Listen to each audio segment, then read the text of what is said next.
today's topic is being mad at your husband.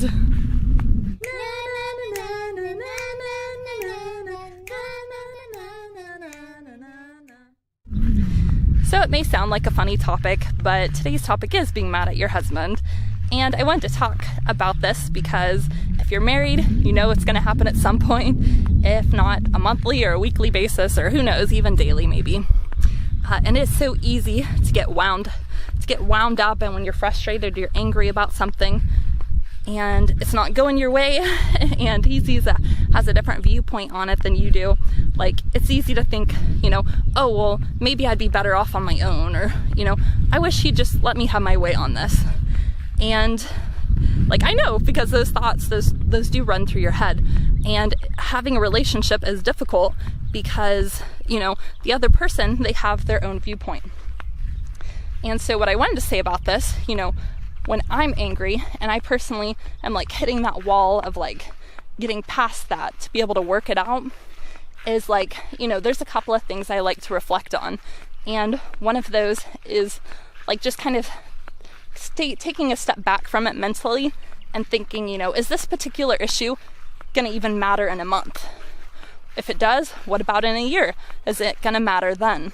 Or 5 years down the road?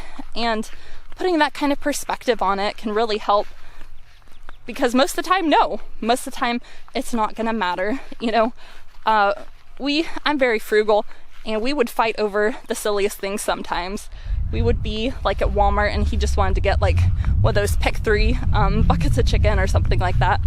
And it would be a little bit over our budget. And so I was kind of a budget Nazi. And I'm no, we can't get that, it's $5 over the budget or whatever. And I would just put this hard, fast line in the sand, and I wouldn't work with him on it at all.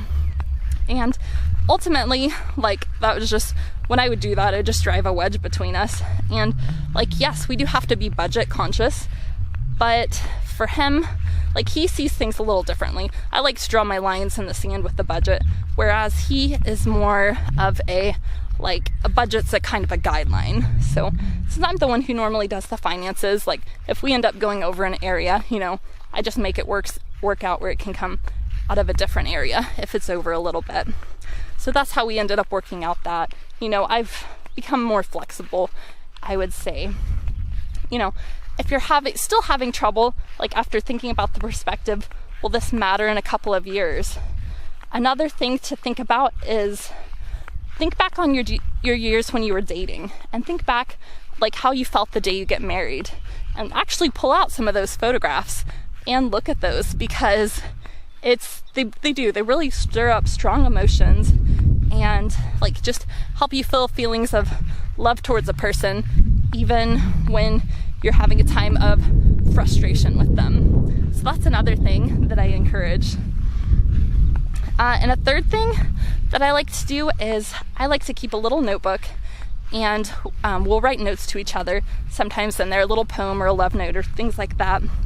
And I keep that. And that's another thing I like to look back on. Look back on these notes that I've written, that he's written me and I've written him.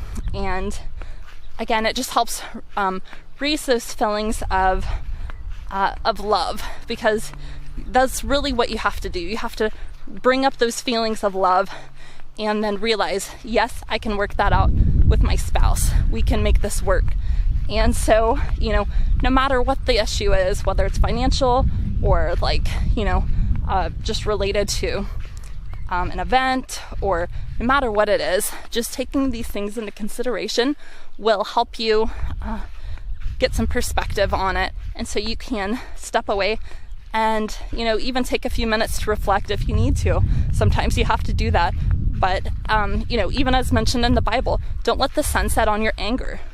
So make it a point to work it out with that person as quickly as possible, because if you don't, there's the chance that you'll either stuff those feelings and never get back around to it, or you'll hold resentment. So anyway, that's my encouragement for today, towards working it out with your spouse or with your husband when you're having difficulties. So I hope you enjoyed it, and I will catch you on the next one. Bye-bye.